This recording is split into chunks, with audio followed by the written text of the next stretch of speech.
whenever you are up against a enemy that's more heavily armed than you and with superior arms, the only way to defeat him is with guerrilla warfare. When we respect each other's right to analyze things with our own mind and from our own point of view, then we won't clash as violently.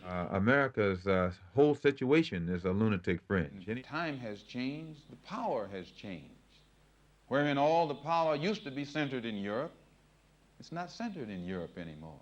Our people have been the constant victims of brutality on the part of America's racists, and the government has found itself either unwilling or unable to do anything about it. In the past, he was sitting on you and me. Today, he's not sitting on you and me.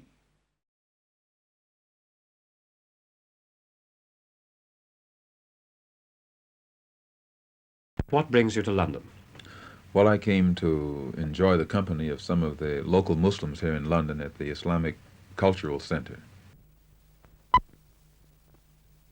Well, I think that Senator Goldwater is going to shock a whole lot of people by putting up a better fight than most people expect him to, because white people in America, by and large, are becoming increasingly conservative and also very militantly against the fast pace that they think that our people are pressing them toward. So Goldwater stands a better chance than a whole lot of people think.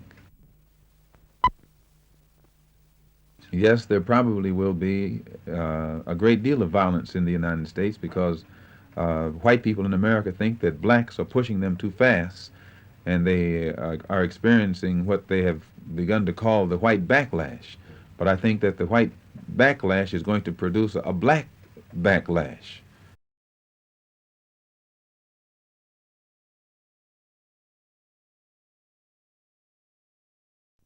We don't advocate violence, but our people have been the constant victims of brutality on the part of America's racists, and the government has found itself either unwilling or unable to do anything about it.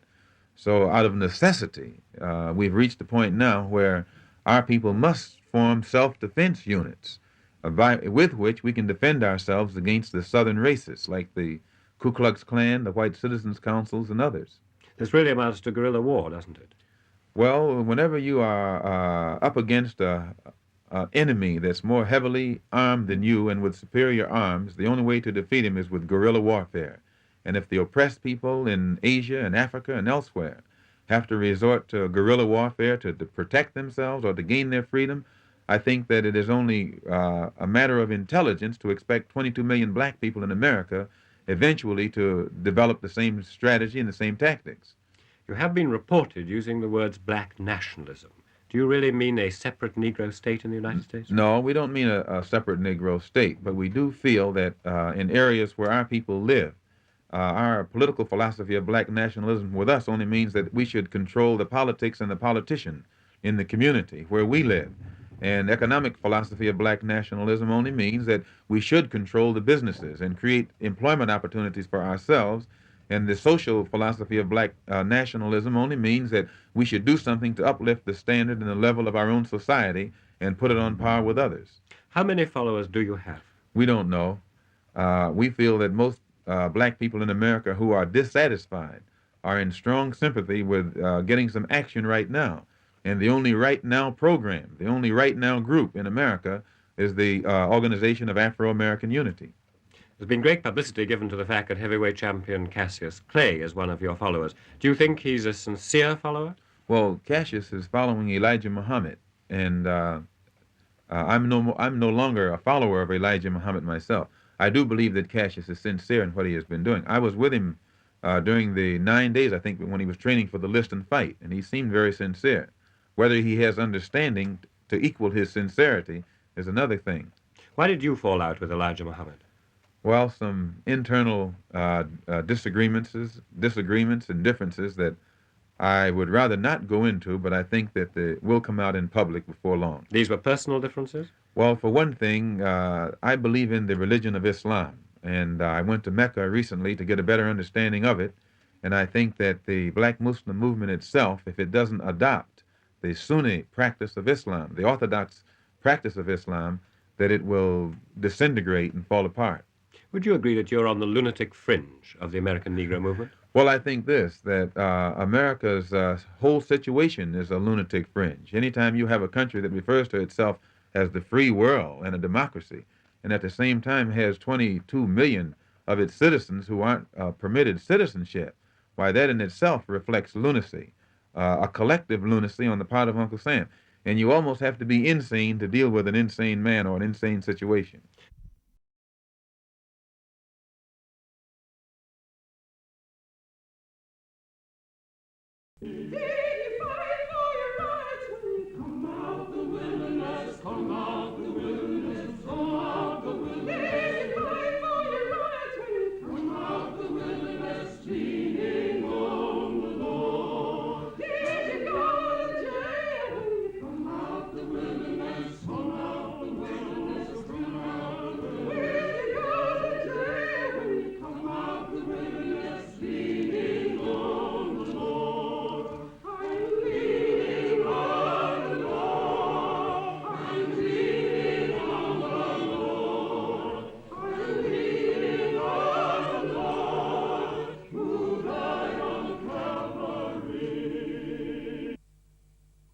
Noticing the developments, noticing what was happening, and noticing what was being done on the part of his black brothers and sisters in Africa, gave him a new sense of dignity in the United States and a new sense of self-respect. The Negro came to feel that he was somebody.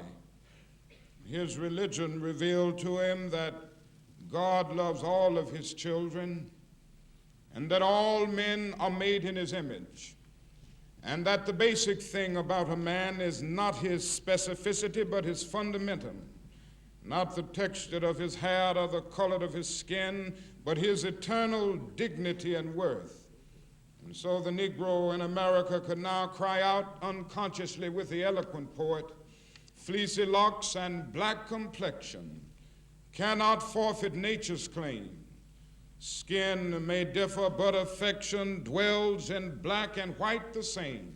And were I so tall as to reach the pole or to grasp the ocean at a span, I must be measured by my soul. The mind is the standard of the man." And with this new sense of dignity and this new sense of self-respect, a new Negro came into being with a new determination to suffer, to struggle, to sacrifice, and even to die if necessary in order to be free. And this reveals that we have come a long, long way.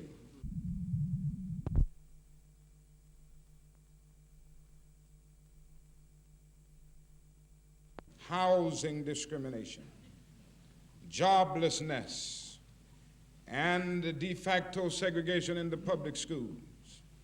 And so the ghettoized conditions that exist make for many problems, and it makes for a hardcore de facto segregation that we must grapple with on a day-to-day basis.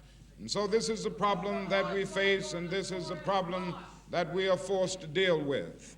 And we are going to deal with it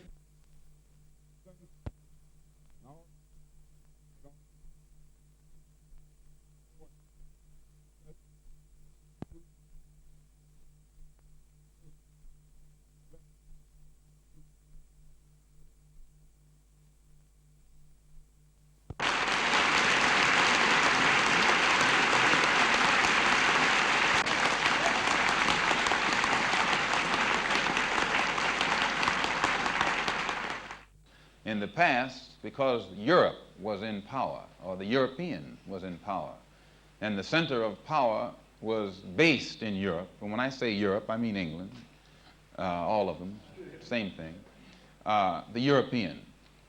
The European, being in the position of power, had one yardstick. He didn't use anybody else's yardstick. His yardstick was the yardstick. His definition was the definition. What he said was all there was to be said.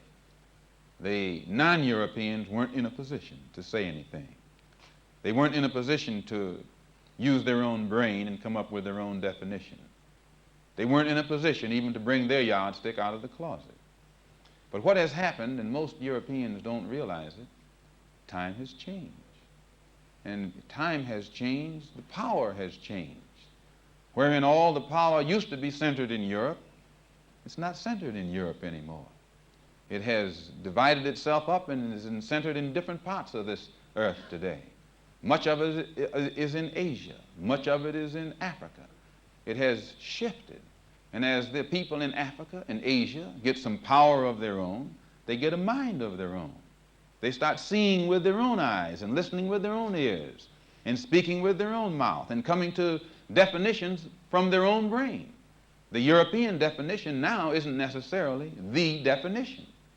The European yardstick now isn't necessarily the yardstick. And what the European calls racialism isn't necessarily racialism. And what the European calls brotherhood isn't necessarily brotherhood. It's something now that you have to sit down and analyze from wherever you sit. From wherever you sit. And when you look at it from wherever you sit, you usually see something different from that which he sees wherever he's sitting. In the past, he was sitting on you and me. Today, he's not sitting on you and me. So he sees things a little differently. And since you and I were being sat on and are not being sat on now, we see things a little differently. And I think that when we realize that these differences exist, that he's thinking with his mind, I'm thinking with my mind, this one's thinking with her mind, automatically we come up with different thoughts. When we respect each other's right to analyze things with our own mind and from our own point of view, then we won't clash as violently as we will clash if we think all of us are going to do this together, that together, or what you call racialism is what I call racialism.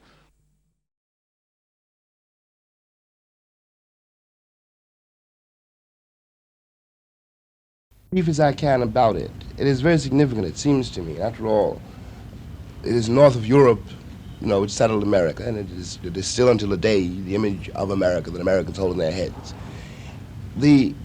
A very simple example, the Christian church as it exists in America is an entirely segregated church, or almost entirely segregated. The late Malcolm X said, and it was true, no one could deny it, that 11 o'clock on Sunday morning was the most segregated hour in American life. Now that, according to me, says a great deal about the morality of the people who call themselves Christians, or Northern Europeans, or the Western world. Don't you think you'll make things worse by seeming to blame law-abiding people for this act of violence thousands of miles away? Well, I'm not trying to blame law-abiding people for this act of violence thousands of miles away. It is not, in fact, so far from your doors as you think. In the age in which we live, it is impossible for us to take the position that it's a minor domestic skirmish occurring miles away. It is occurring all over the globe.